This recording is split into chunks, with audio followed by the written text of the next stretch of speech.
ka-journey. Good afternoon. Ganda ng view.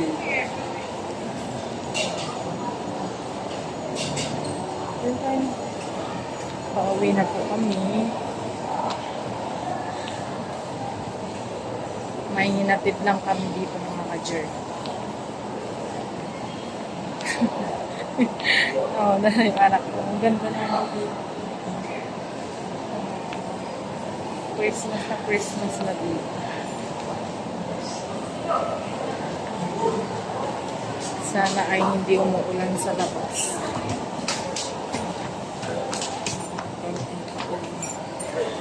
Update namin kay mamaya mga ka-journey.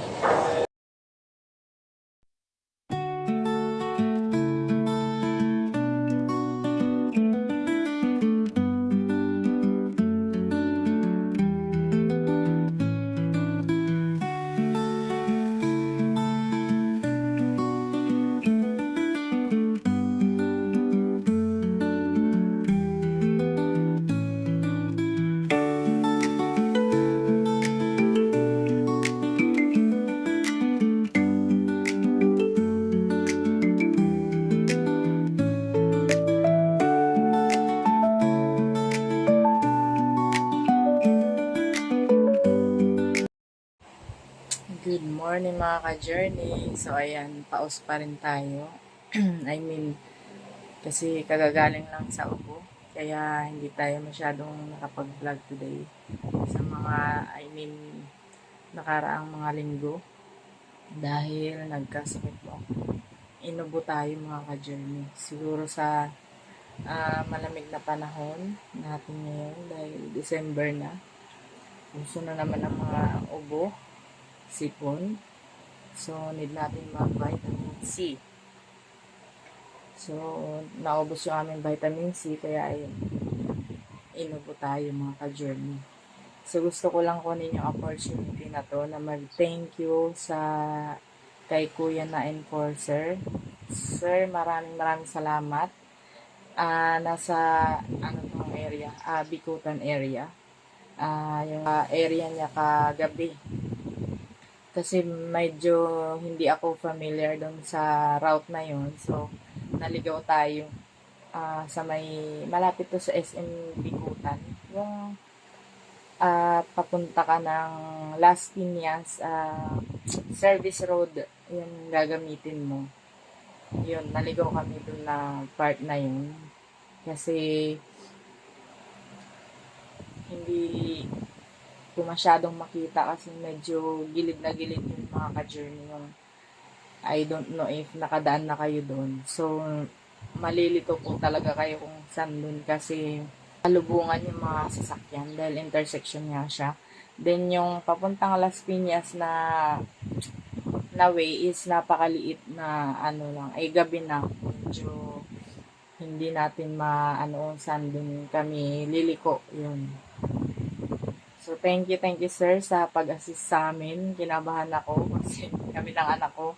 Akala ko matitikitan na kami mga ka-journey kasi yung napuntahan namin na left turn is yung tools or yung mga may RFI, di ba yung tawag doon? Yun, doon kami napapasok na road. Kaya akala ko hindi na kami makakalabas dun mga ka-journey kasi gabi na siya around 6 o'clock. So thank you sir. At naniniwala ako na marami pang ayun, pumasok ang aking anak.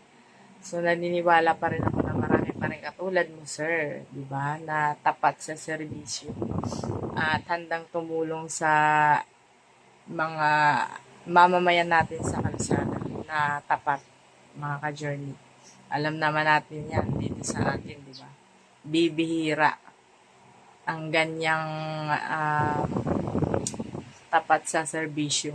Saludo po ako sa inyo, sir. Hindi ko nakuha ang kanyang pangalan dahil inassist niya talaga kami.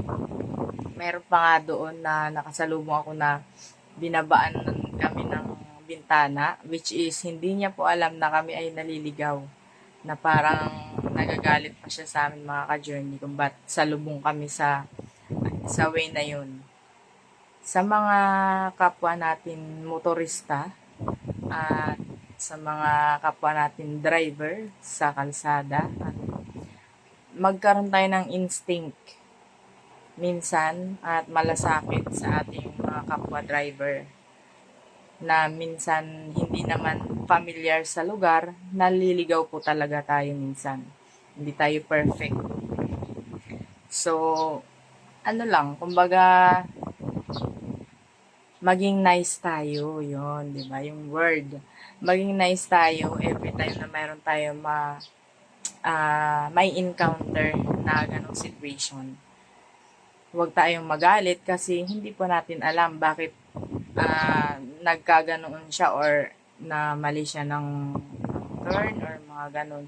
At nakita naman po ninyo na mayroong traffic enforcer na nag-guide or nag-assist doon sa kagaya namin. Ina-assist kami nung traffic enforcer kasi naligaw po kami doon, which is hindi po talaga ako familiar doon sa area. So, thank you ng marami, sir. God bless and nawa ay marami pang kagaya niyo. Yan lang mga ka-journey at hindi na kami nakapag-update kagabi dahil nag-record pa ako ng kanta nung dumating kasi yun yung aking way para magpahinga. Yun lang yung hilig ko minsan, kumanta, mag-record ng kanta mga ka-journey. So, ayun lang. Maraming salamat at sa ating mga bagong subscribers.